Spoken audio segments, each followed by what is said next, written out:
So my name is Audrey Grove, and I'm the Director of Community Services and Social Accountability at Masonicare. And we're just really thrilled to co-sponsor this with the library. And Leah, thank you for having us. And Marisa, thank you for speaking. So this is Marisa, and she is a dietitian at ShopRite, and she's got such great information for us. I had emailed her and said, could you do a presentation about an anti-inflammatory diet? Because I know that as we get older, inflammation is a big deal, right? Arthritis and other illnesses like that. So if we can maybe learn how to eat a little healthier to help ourselves, I think it's a win-win. So if you haven't gotten a snack, I'll help you over there. And then if at the end, you can come and get some more, but we'll enjoy listening to Marisa. So thank you so much. Hi, everybody. Welcome. I feel like I know most of you at this point, but my name is Marisa, and I'm the dietitian at ShopRite. If you would like more information after this presentation, whether it's on anti-inflammatory or weight loss, diabetes, anything, I have my contact info right on the top. And I also do private, like one-to-one consultations, both in person and virtually. So feel free to contact me for anything like that. But today we are here to talk about the anti-inflammatory diet. But before we learn about what foods to eat and what foods not to eat, what is inflammation? So inflammation is a natural process that helps the body heal and defend itself from harm. For example, if you cut your finger and then you have a little like red around it, that's inflammation, right? That's a good inflammation. That is your body trying to fight off infection so you don't get sick from your cut. So inflammation, whoa. Okay. Mic works. Everybody can hear me? Good. So inflammation is a good thing. Inflammation was always supposed to be a good thing. It just becomes a not so good thing if it becomes chronic and if we're chronically inflamed over time. So chronic inflammation may last for weeks or months or years, and sometimes, unfortunately, a lifetime if we're not choosing good choices. That said, there are many things that you could reduce inflammation, prevent inflammation, and improve your overall health. So what is inflammation? Again, inflammation is the body's way of protecting itself from illness, injury, and other harm. As part of the inflammatory response, your body increases its production of white blood cells. Those are the guys that help you when you're sick, trying to fight off infection, or when you're cut, trying to make sure the cut stays clean. Immune cells and substances called cytokines, which are also like a white blood cell, that help fight off infection. So inflammation goes up, white blood cells go up. Good thing if you're sick, trying to fight something off. Not so good thing if you're kind of not that sick and you're just running at a low level inflammation forever. That's what we want to prevent. Classic signs of acute or short term, so okay, inflammation include redness, like of course when you get cut, pain, heat, like a fever, swelling. I'm sure we've all experienced all of these when you're sick for a short time. On the other hand, chronic or long-term inflammation occurs inside your body without any noticeable symptoms. So this type of inflammation can drive or cause or make worse symptoms like arthritis, diabetes, heart disease, fatty liver disease, cancer, and other. So a whole bunch of stuff that we don't want, but that are common. So chronic inflammation can also happen when people are obese or overweight or under a lot of stress. Not like temporarily stressed, like stress for a specific reason is okay. But if you're a type of person who's just kind of constantly always stressed, which I think is all of us anyway, that's what we want to reduce. You know, you don't have to be perfect, but we have to make it a little bit better. So how do you test for inflammation? How do you know if your body has this chronic inflammation? You would go to your doctor and they can test for inflammation by taking a blood work, and they can test for certain things in your blood including the C-reactive protein or CRP, homocysteine, TNF-alpha or IL-6. I don't even know what those last two are, but that's something for your doctor. They can let you know if your body has inflammation or not, and the extent of how much inflammation you have. So how do you get an inflamed chronic body? How do you get here? Certain lifestyle factors are the #1 cause, can promote inflammation, especially if you're doing these poor, unhealthy lifestyle factors every day.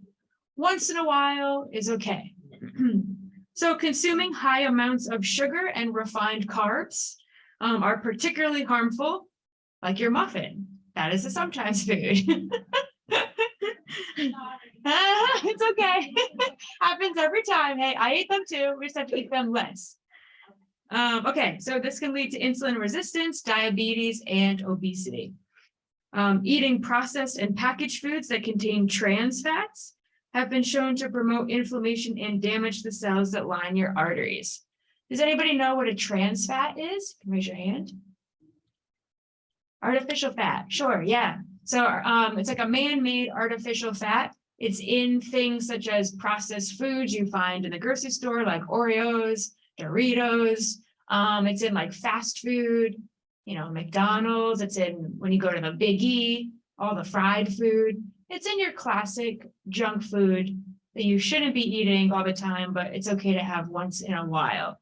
We know that. Of course, bottom line, try to decrease junk food like Oreos and increase healthy food like spinach. But we'll go into deeper details. Okay.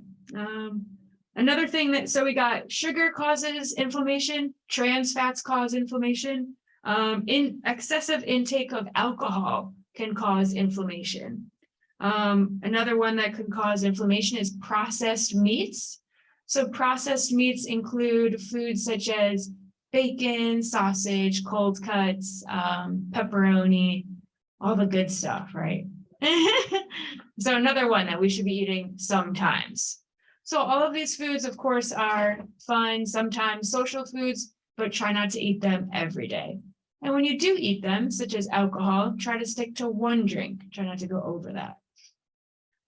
Additionally, so not related to food at all, a very sedentary lifestyle can cause inflammation. So if you are one that sits around a lot, you know, doesn't make an effort to take a quick walk or even get up to do housework, that can cause inflammation over time. Any questions so far? Okay, so now we know what inflammation is and what causes it. So now we're going to get into the point of today's presentation is the role of your diet. Yes. Yeah. Yeah.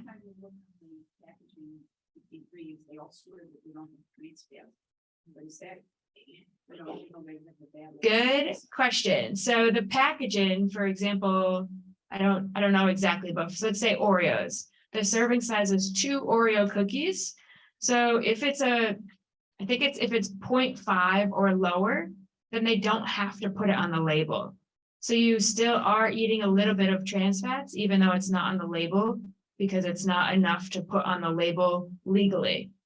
So the packaging will definitely trick you. And if you eat more than the serving size, if you eat 4 Oreo cookies, now you're up to like 1 gram or 2 of trans fats, even though the package says 0.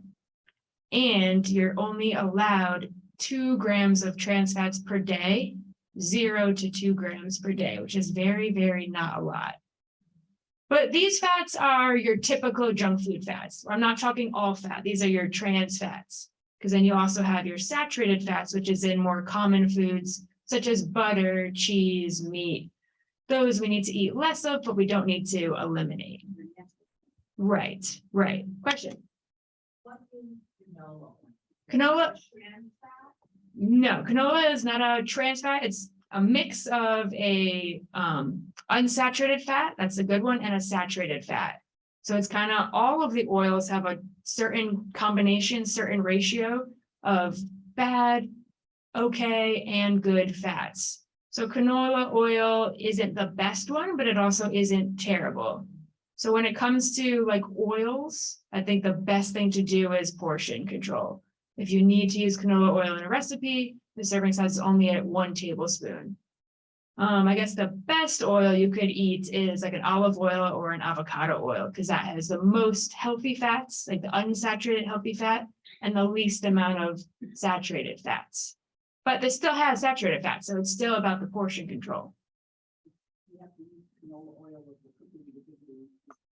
Right, so just use a little bit. Exactly. Not the worst thing though. We're knocking down Oreos, not canola oil. Okay, so what? Oh, Oh, we do have a question in the chat. Oh. The question about processed meat.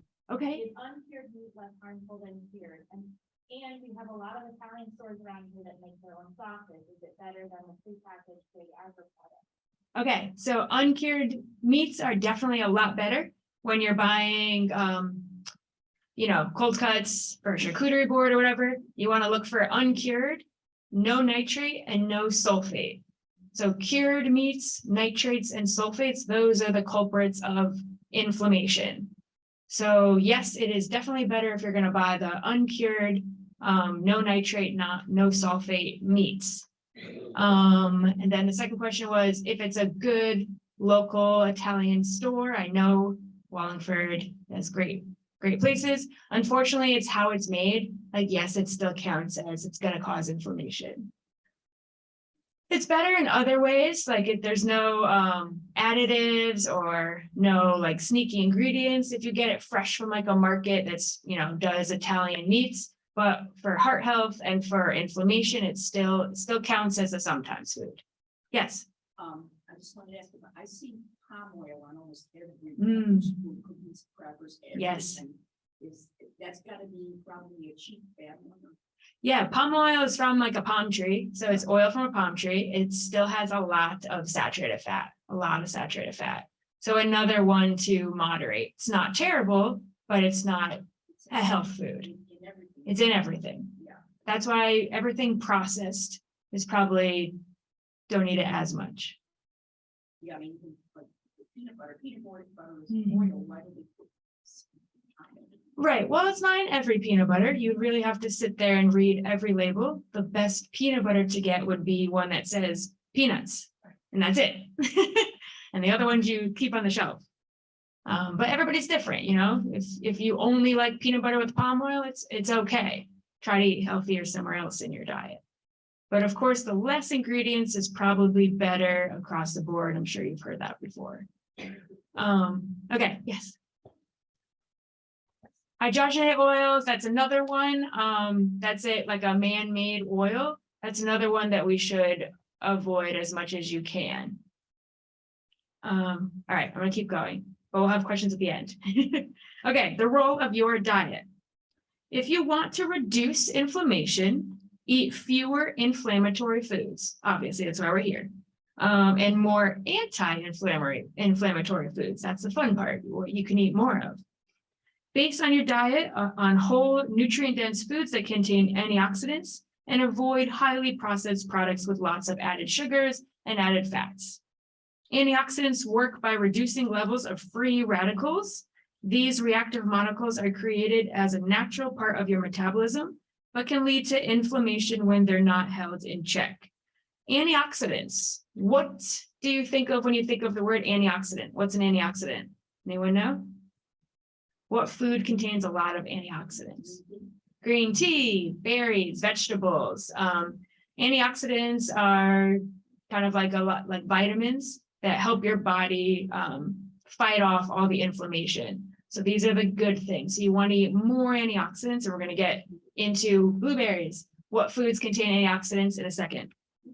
Let's see. Your anti-inflammatory diet should provide a healthy balance of protein, carbs, and fat at each meal. Make sure you also meet your body's needs for vitamins, minerals, fiber, and water. Basic nutrition. One diet considered anti-inflammatory is the Mediterranean diet, which has been shown to reduce inflammatory markers such as that CRP and IL-6. The Mediterranean diet, I'm sure most of you have heard about that one before, very similar to the anti-inflammatory diet. That one's supposed to be the best for your heart health. It emphasizes a lot of fruit and vegetables, a lot of healthy oils like olive oils, olives, and not so much meats and desserts. Okay, so foods to avoid. So these foods are the top foods that cause inflammation. So you don't have to avoid them completely, but you do have to be a little bit conscious. Maybe you'll have them once a week, or maybe you'll have them in small portions. Some foods are associated with an increased risk of chronic inflammation. Consider minimizing sugary beverages. Those are foods that we definitely don't need in our body. That's soda, sugar sweetened drink, fruit juices, anything with added sugar in your drink. The best thing to drink is, of course, water. But if you like a little flavor, there are other options. Refined carbohydrates. Those are things, refined means taking the germ out of the whole grain. And so you're refining it. So there's not many vitamins and minerals or fiber or protein left when you refine a product. So that's all your like white breads, your white pastas, most of your cereals, like the kids' cereal and the cereal aisle, your crackers. So refined carbs, try to limit those, try to choose whole grains instead, but we'll go into that. Yeah. Rye bread is a whole grain, but most of the rye breads we sell in the grocery store are pretty processed. Like you'll find that rye breads will have a ton of ingredients in the label, most of which are refined grains with a little bit of rye. If you find a rye bread that has 100% made out of 100% rye, then that's a great whole grain bread. But that's more like a specialty, like bakery product. We don't really sell that in the grocery store. It's a tricky one. It tricks you. Desserts. Of course, desserts aren't healthy. We're supposed to use desserts as sometimes celebration food. That's your cookies, candy, Halloween candy, watch out, cake, ice cream, processed meat. So this is especially the cured, like you said, hot dogs, bologna, sausages, bacon, processed snack foods, crackers, chips, pretzels, your basic junk food. There's better pretzels and there's not so better pretzels. It's all about reading the label. Okay. So certain oils, processed oils like soybean oil and corn oil, alcohol, drinking too much alcohol is definitely inflammatory. And then trans fats, like we already talked about. Trans fats are in most processed snack foods such as Oreos, fried food, fast food, and fair food. When you think of junk food, it probably has trans fats in it. Any questions on foods to avoid or foods to try to limit? Yes. I know you say hot dogs and sausages. Yeah. Things like the chicken hot dogs that are uncured and unprocessed, or the chicken sausages and whatever. Yeah. Are those in the same category? The ones you said, no. So it depends on how they make it. So the curing process is the inflammatory thing. They associate it with certain cancers, they associate with inflammation. So it's the process of curing.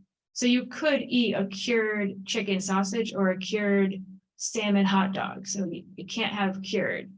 So make sure it's an uncured chicken sausage with nothing else in it except chicken and whatever spices, then that would be okay.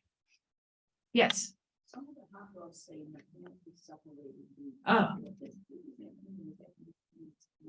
It's definitely worse. Nothing mechanical that you should be eating. Unless it's sometimes. I don't know. It's definitely factory something. We won't even go into there. It's probably disgusting. Definitely a sometimes food. Yes. Right? You got to read the labels because sometimes the label will scream, oh, I'm so healthy. I have salmon in it. I have chicken in it. And then you read the back and it has mechanically, nothing you eat should have the word mechanical in it. That's why it takes long to shop. Yeah, which is good. Yes. Another one, artificial anything we shouldn't be eating for inflammation. Of course, you're going to eat these foods sometimes. I'm not going to stay here and be like, I eat them too sometimes, but artificial is anything man-made. So that's artificial, that's mechanical, that's hydrogenated. Anything that was made up in a factory is what is going to increase the inflammation in our body. Anything grown from the earth, fruit, vegetables, whole grains is good. Yes. Good question. Yep. So stevia and stevia is good. I love those products. As long as stevia is good. So stevia is a 0 calorie, 0 sugar sweetener, but it's made naturally from a stevia sweet leaf. So just check the ingredients. It should just say stevia. It might say erythritol. We're getting off topic here, but whatever. Erythritol is a sugar alcohol, and sugar alcohol is not bad for you. It has no effect on your blood sugar, so great for diabetes. No effect on your weight, so great for if you're trying to lose weight.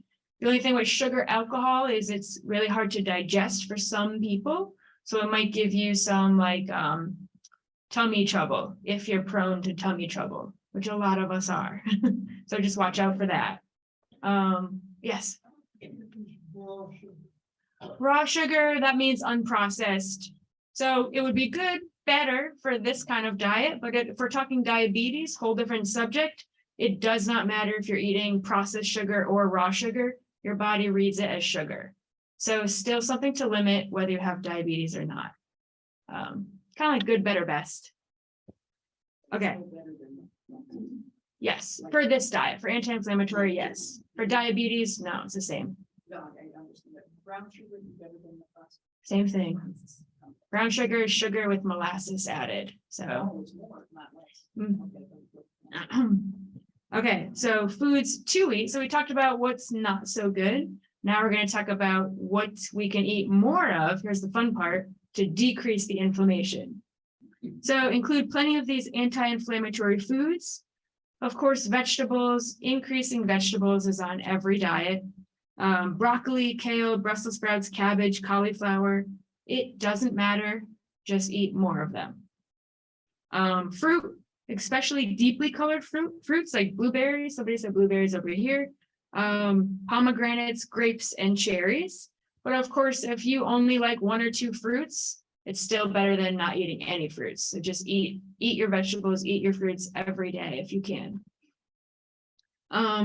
High fat fruits. So these are your foods with that really healthy fat, those omega-3 fatty acids that are supposed to decrease inflammation and decrease heart disease.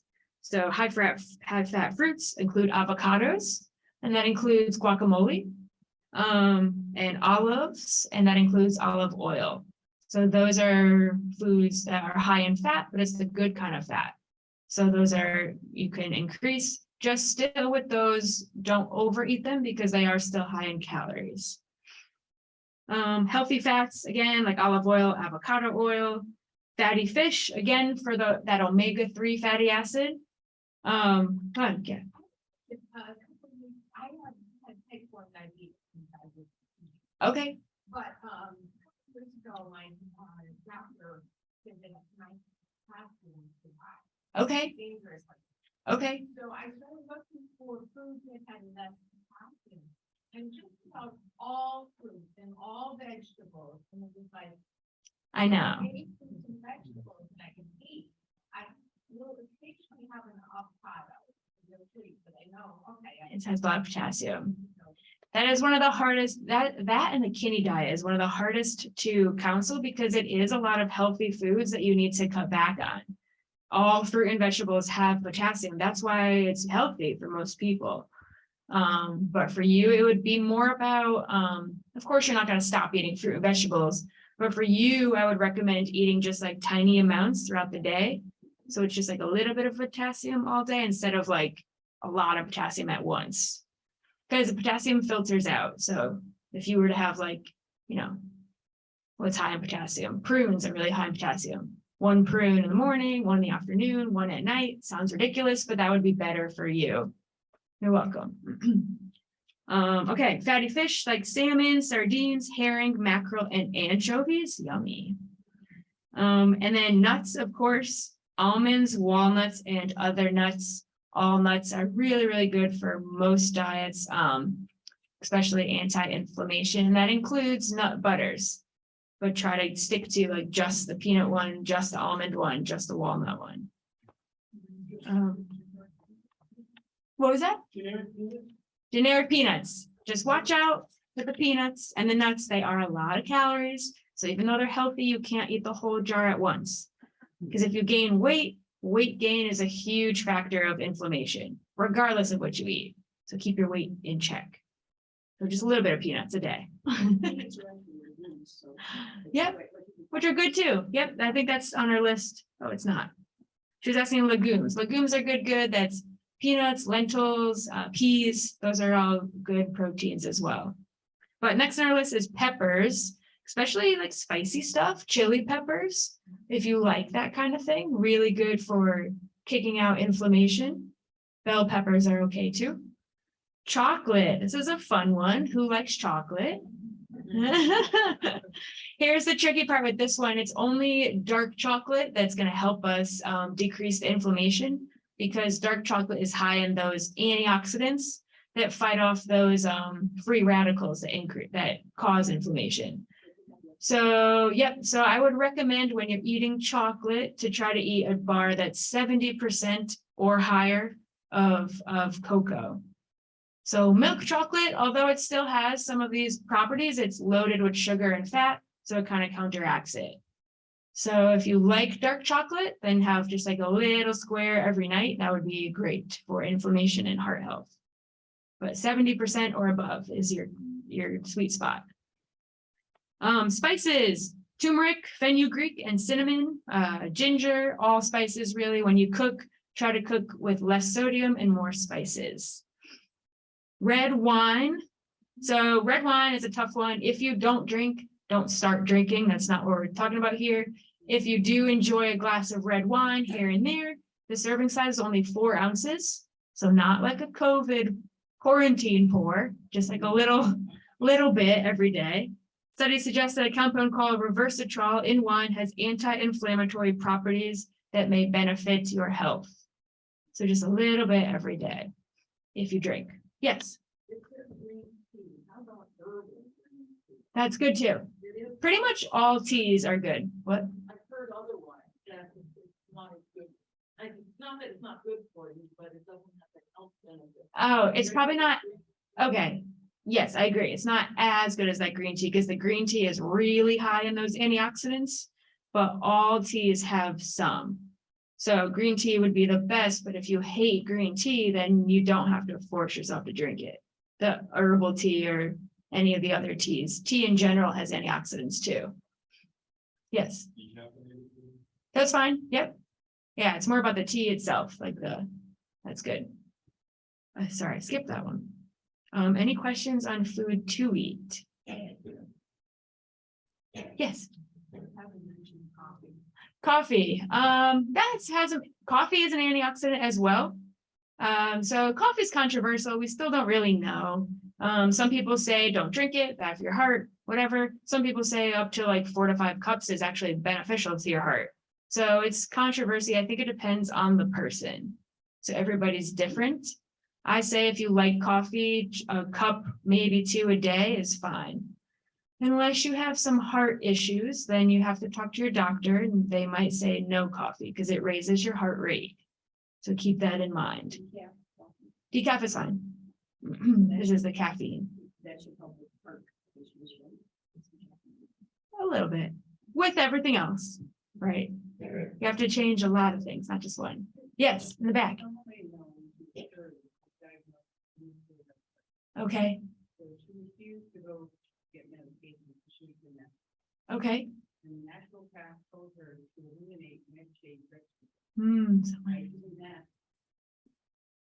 You're kidding. Wow. Someone else brought that up.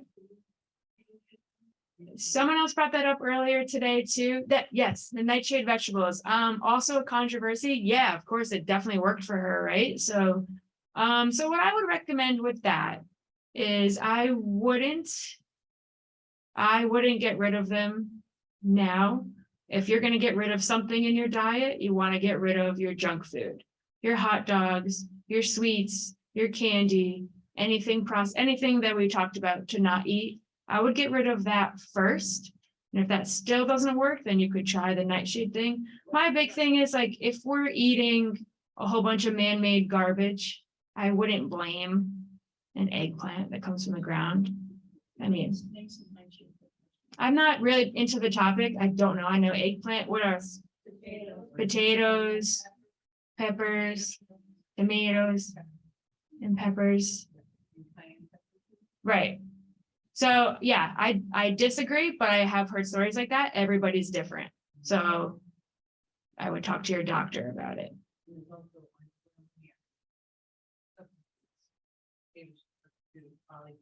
Yep.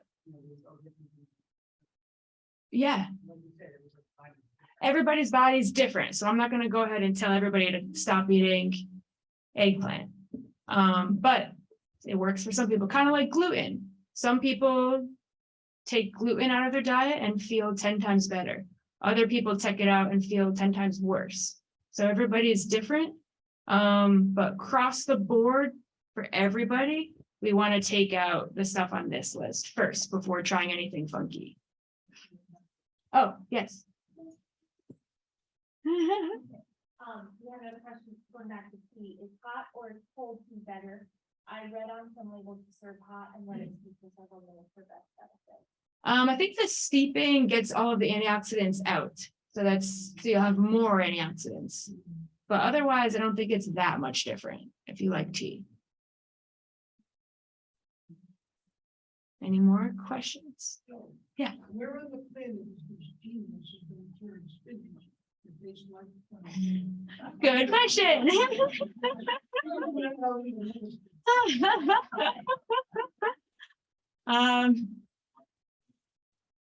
Spinach flavored Oreos. Well, there are like some fun, healthy foods in the grocery store today that are like good for you and also taste good. Like there's this company called, for example, there's a company called Bear, and they make apple chips with one ingredient, and which is apples. And they're so much fun to eat. They're like crunchy, and you could dip them in like, I don't know, chocolate hummus.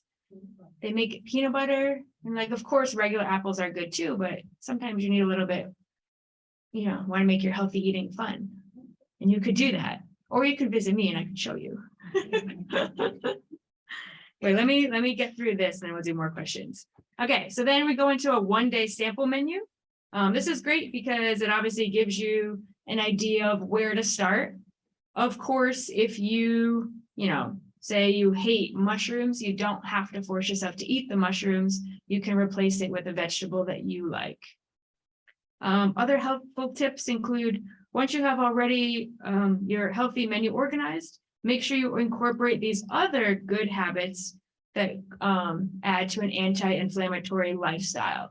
There are so many other factors besides just diet that are included in your like health bubble. So some of those include supplements. Certain supplements may reduce inflammation, including taking an omega-3 supplement.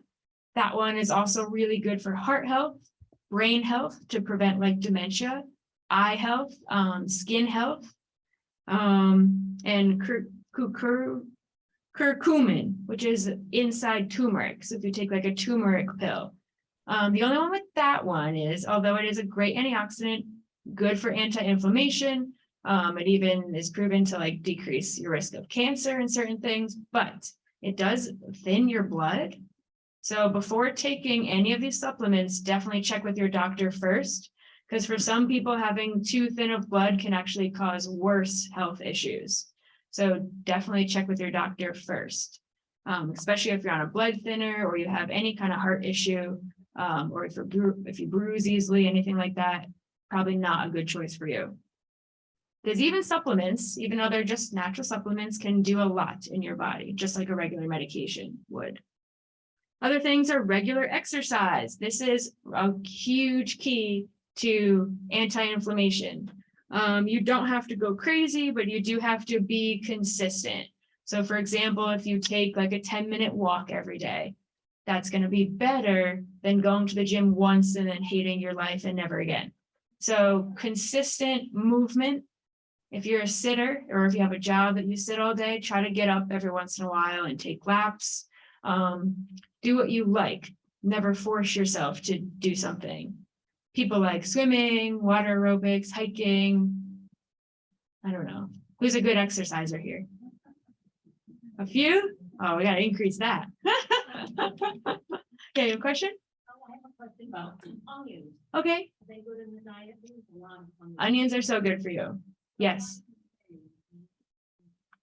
Yep, they have tons of antioxidants. They have tons of fiber. They have a ton of vitamins. So onions are good. Garlic is fabulous. Don't overeat them though. You might get stomach ache, but that's okay. It'll pass. Yeah.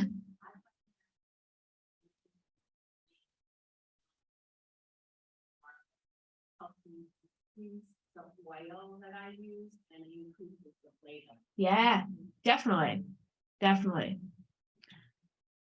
And then the last one is sleep.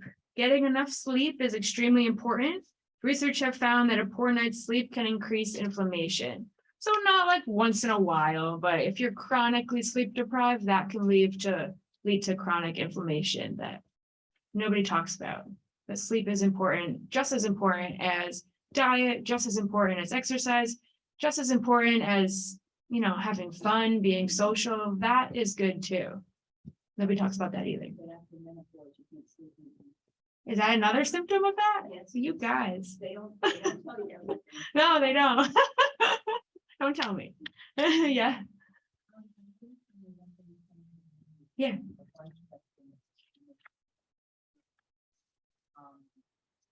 There's somewhere that dairy, in general, dairy can cause inflammation.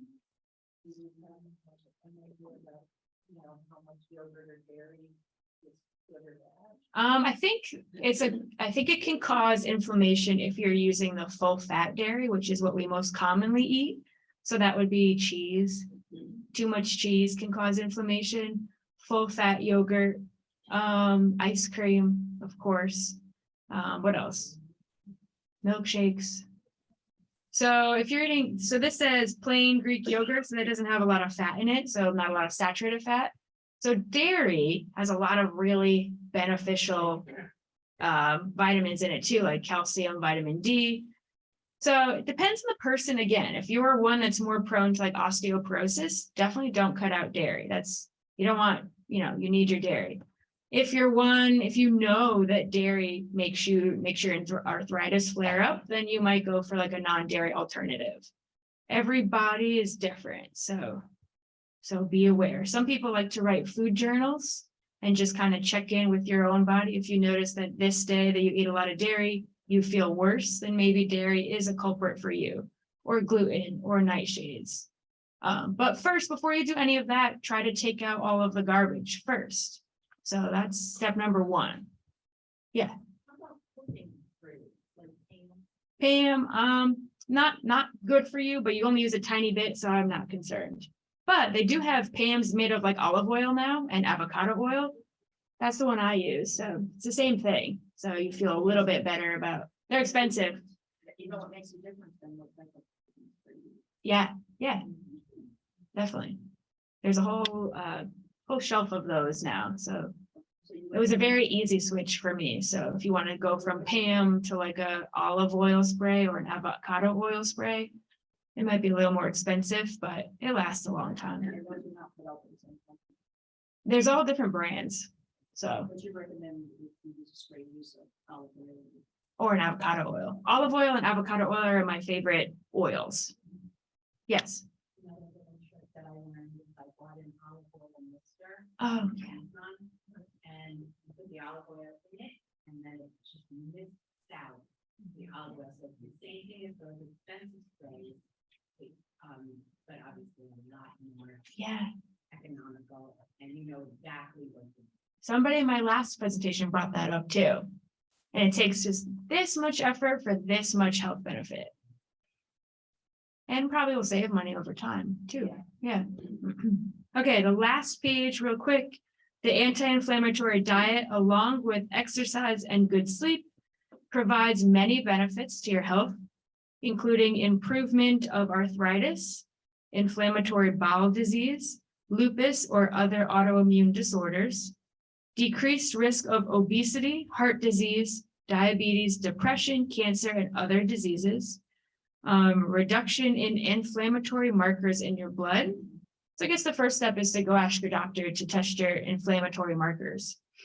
Better blood sugar, better cholesterol numbers, lower triglyceride numbers, and improvement in your energy and your mood.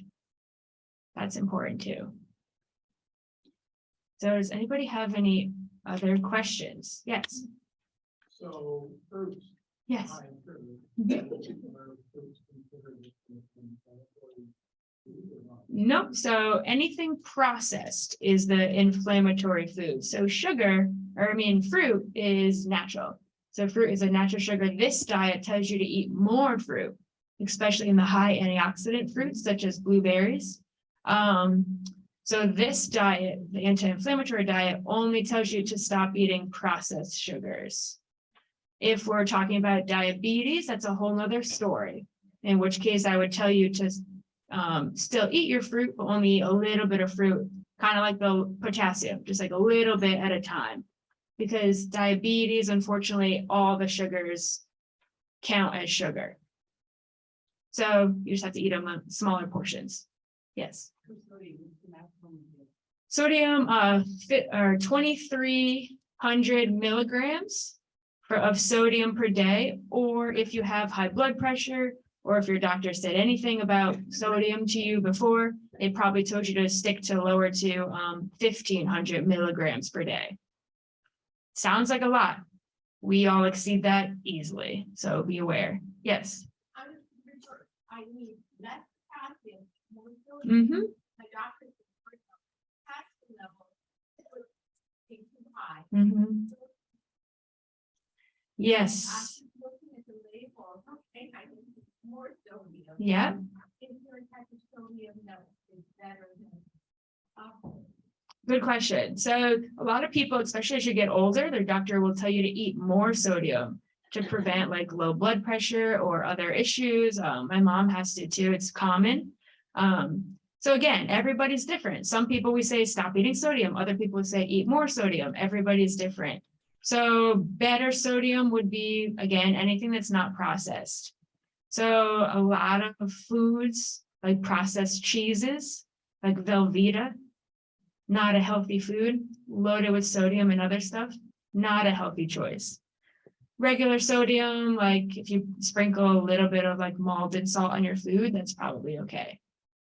Better. But yeah, you're not alone. Yeah. Question, what about food that might affect health conditions? Yeah, totally different category. A lot of that is alcohol.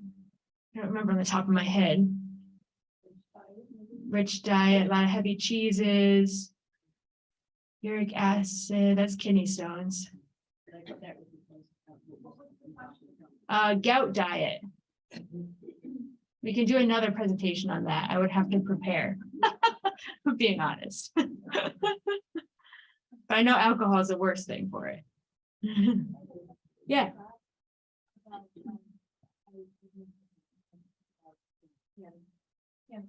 Yeah. Mercury. So a lot of fish has mercury in it. Most fish had such low levels that you wouldn't be concerned. I think shark, don't eat shark.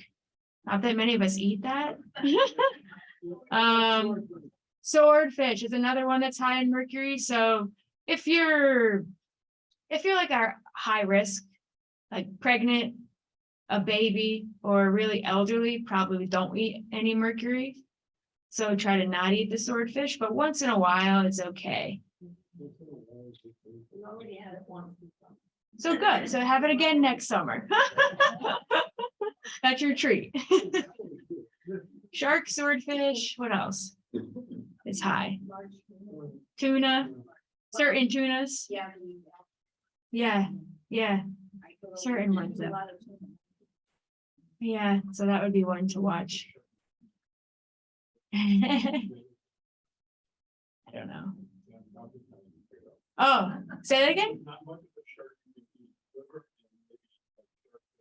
and Really? Yeah.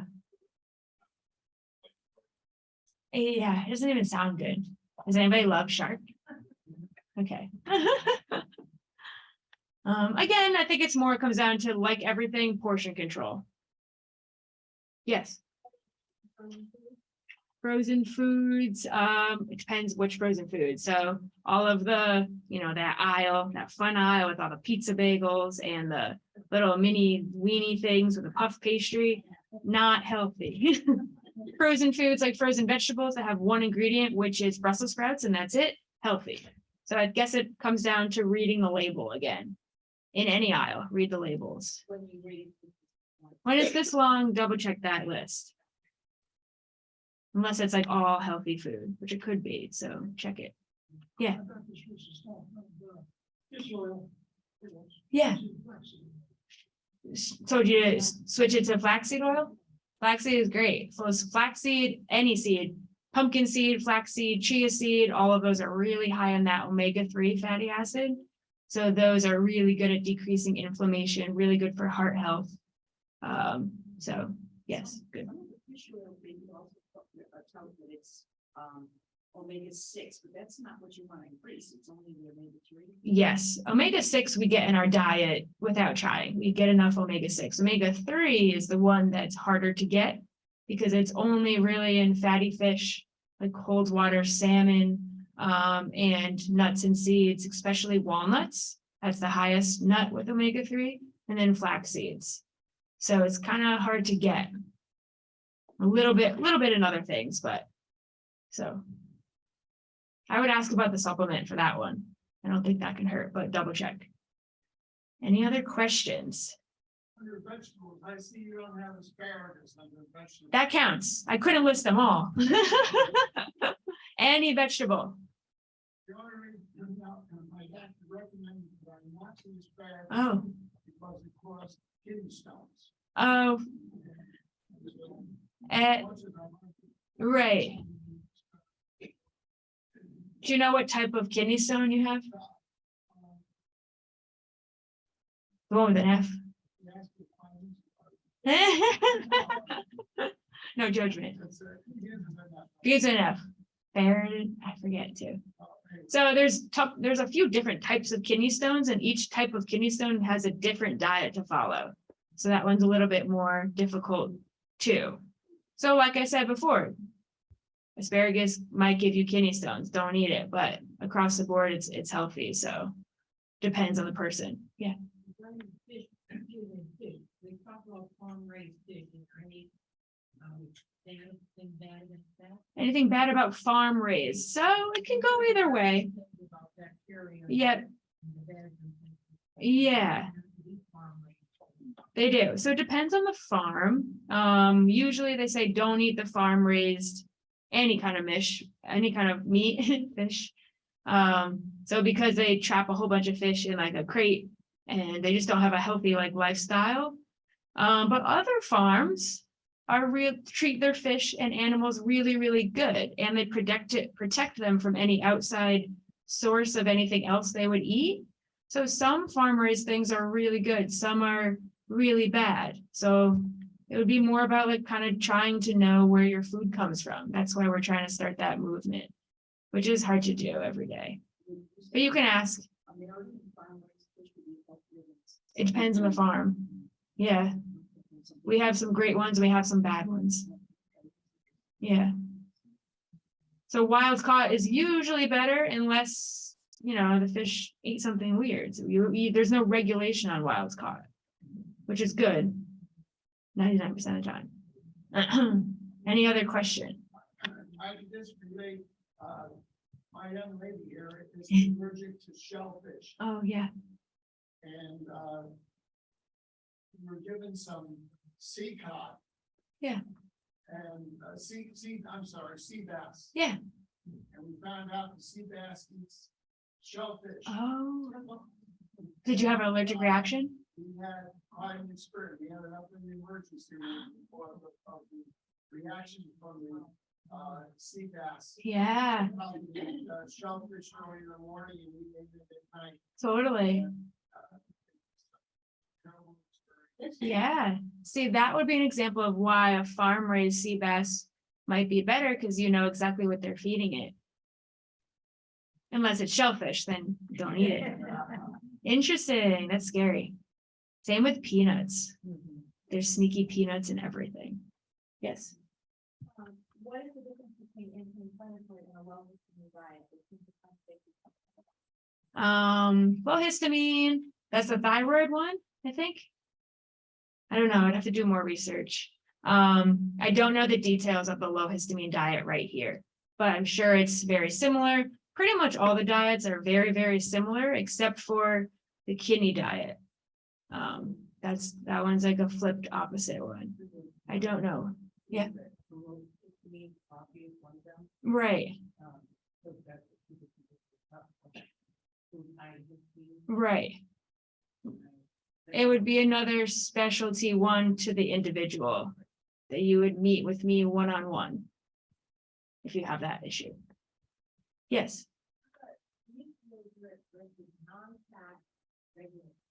Good question. So the Greek means it has probiotics. So anything that's a Greek yogurt has that live bacteria in it. Those probiotics, that live bacteria, is really good for your immune system and really good for your gut health, or really good for lots and lots of things. So a plain, what did you say? Low-fat yogurt? Non-fat yogurt, regular yogurt is great, but there's no probiotics. So that's the difference. So you have the protein, you have the dairy, you have those healthy things, but you don't have the probiotics. A lot of people look for the probiotics when they look for a yogurt. Yeah. Goat's milk yogurt, yeah, that's great. It would have to have probiotics in it. You would have to check the label. If it has like S. adophilus, like weird chemistry words, that's probiotics. So those are good. But yeah, goat milk, goat yogurt, same thing. Any more questions? All right, well, thank you guys so much.